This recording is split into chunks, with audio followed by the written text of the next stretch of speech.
What's going on, Raw Crew?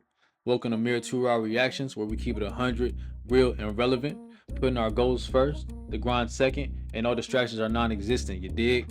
If you guys didn't know, Andrew Tate, known as a controversial influencer and former kickboxing champion in the ISCA and Infusion Association, is facing off against Chase Demoor, a heavyweight champion in the Misfits Association, which Andrew Tate is now the CEO of since late October of 2025.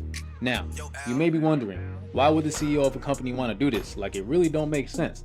I mean, that's basically like the CEO of Target saying he wants to be a cashier for a day. If I was the CEO, I'd be chilling in a yacht in a house, you feel me, doing phone calls, meetings, and maybe a little bit of paperwork, you dig? Check this clip out. Walk me through that decision. Why Chase Demoor? Why the champ? Why the GOAT? I was speaking to Mams at Misfits for a while. I understood I had to become the CEO and take KSI's job. And then once that was done, we were talking about the roster of fighters. We want to become the biggest sports promotion in the world. And I think the best way to test the quality of our champions is to do it myself. So I thought, he's a heavyweight champion. I want to be the heavyweight champion. Let's fight the heavyweight champion. It's not anything personal against Chase. He dislikes me, it seems. That's up to him. I'd fight anyone who had the belt. It's Chase. If it was someone else, I'd fight them. And I'm here to perform.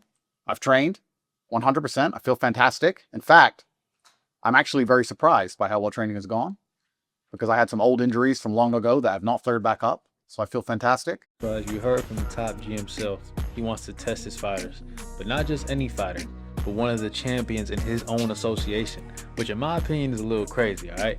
And here's why. Not only do you want to own the company, but you also want to be the champion of the company you already own. I'm not knocking it, but dang, G, can my boy enjoy his title for a little longer? He just had to defend it in May. Let's see what Chase Demoor has to say, man. Do you think it's personal?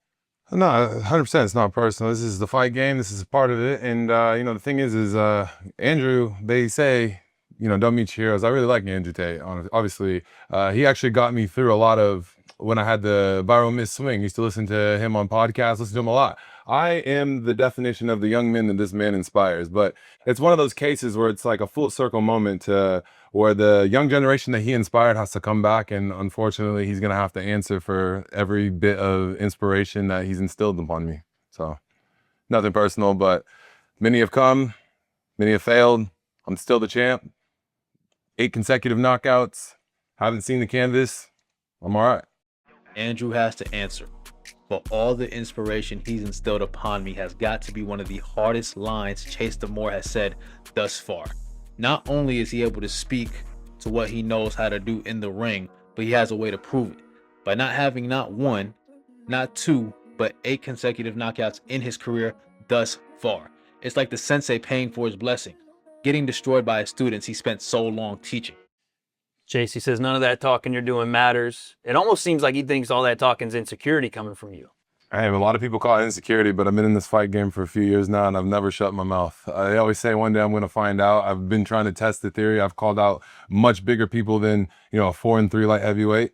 All credit to him for winning a kickboxing championship however many decades ago in some promotion I've never heard of. But this is the real world. You're going up against a much bigger, heavier, taller, longer, faster, stronger individual, and I don't think that you're fast enough. I think that your IQ is fallen off a bit. You might have all the experience, 80-something fights, but I think the first thing that goes is your reflexes. I know you have a torn bicep. I know I've seen clips with your eyes. I've seen the pads. I've seen all of that. I just don't think you're a phenomenal enough athlete anymore to step in the ring with somebody like me. Your IQ is falling off. You're not fast enough, and you're not a phenomenal fighter to be in the ring with me. It's kind of crazy in my opinion. I ain't gonna lie. Now, some of y'all might take that as disrespect. All jokes aside, though, all I think he's doing is just stating facts that he's seen from Andrew Tate as time has passed on. I don't think he's being disrespectful, and me personally, I don't take it no type of way. At the end of the day, he is the heavyweight champion, so he does have the right to be a little prideful, cocky, and confident. Let's just be real here. But at the same time, the greatest mistake you can make as a fighter is underestimating the underdog. And in my opinion, even though Andrew Tate is the CEO of the association, he is still the underdog in this fight. He is getting older. He does have more, experience, yeah. But at the end of the day, though, as you get older, you do become weaker. So I understand what he's trying to say, but at the same time, you shouldn't underestimate your opponent because you're technically giving them the edge. He has a lot more to gain, and I have a lot more to lose. I've given an effective, without disrespect, nobody a chance. And I've done that because I believe that I need to test myself, and I want to see the quality of the roster on Misfits. So he's right. And my brand perhaps is based on taking the biggest possible risks and putting my money where my mouth is and struggling and suffering and showing that I'm really about it. You know, to be top G and run your mouth and say certain things is very different than show up on the day and actually perform. So he's right about that. I have a lot to lose. He has it all to gain. When he's knocked out, he doesn't lose anything. It doesn't matter. It's all, you know, on me. But I understood that before I accepted the fight. Andrew has way more to lose than Chase. From health consequences to even, in my opinion, respect and status. Because think about it, he is the CEO, right? You can say that Chase is technically under him because Andrew is his boss. So if his boss, right, if Andrew loses to him, he will lose respect because he's the CEO of the company. He's supposed to be the head of the company. So it's hard to look at the head, you know what I mean, or Andrew as a leader if he were to lose to someone that's supposed to be technically under him, right? Because he's supposed to lead his team, aka his association, right? So in my opinion, that's why I said I'm surprised that he's even trying to fight his heavyweight champion, because even though it is good PR, you know, it's going to give him some good money, it's still going to affect his respect, you know, even though in my opinion, Andrew Tate has more so of a negative outlook from, you know, outside looking in, from people looking in at him. He has more negative PR, more negative status, if you want to call it, whatever you want to say. But he still will lose respect, which also makes him more dangerous though, because he has more to lose than Chase. But Chase is younger and has more experience in boxing specifically. But remember guys, Andrew Tate does kickboxing, not boxing. Those are two different sports, believe it or not, with two different techniques and two different styles of fighting, you know, when it comes to your stances and everything, which means that he also has more time to develop his skills. I'm talking about Chase because he is younger and he has been in boxing longer. So we're going to see what happens. Let's see what else Chase has to say about Andrew.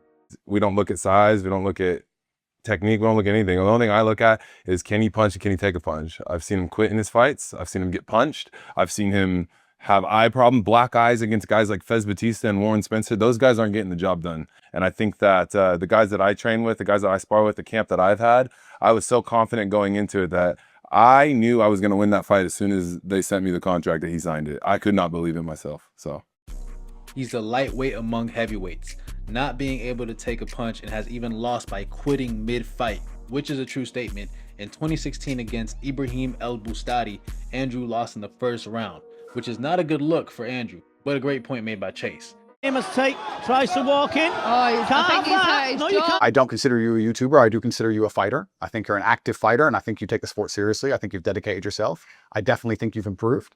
I think you have a good training camp. I think you believe in yourself. I think you've taken this opportunity very, very seriously. And I've done absolutely the same thing. And I think that on the night, my experience is going to play through. I've been in there so many times. I've dealt with all kinds of people. I understand that Chase has, you know, he leaves his left hand out and he lines up the big right and he moves backwards, and he's been doing the same thing in sparring in LA. And I understand that I could easily walk into a right hand. I know exactly how he's going to try and beat me. And we've done our very best to prepare for it. And I'm excited for the night. I think at this point now, after such a long camp, it's almost like we're just itching to fight. I can see that. Yeah, I mean, if we could move the event to tonight, I'd do it. Like there's only 2 weeks left. There's no training that's going to matter now. Yeah. It's just a matter of getting in there and getting it done. If there was a ring outside and we could go fight right now, I'd just go and fight right now. Yeah. So I'm very excited to get back in there. I didn't have to do this. I don't need fame. Yeah. I don't need followers. I don't need money. So I did this because there's a fire in my heart. You know the way Andrew is coming at this fight in this press conference, breaking things down and even paying his respect to Chase as a fighter, as somebody who could step in the ring and get the job done.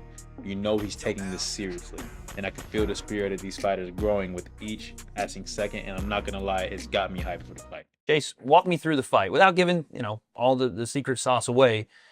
In your mind, the bell rings, main event right here in Dubai. What happens? yeah, I'm going to go out there. He's going to come in strong. He's going to be quick. He is known as the Cobra, but I just don't think that he's going to realize that when you have a much larger, heavier target moving towards you, after that rehydration is done and I bulk back up to 110 kgs, he's going to realize that all those punches are ineffective.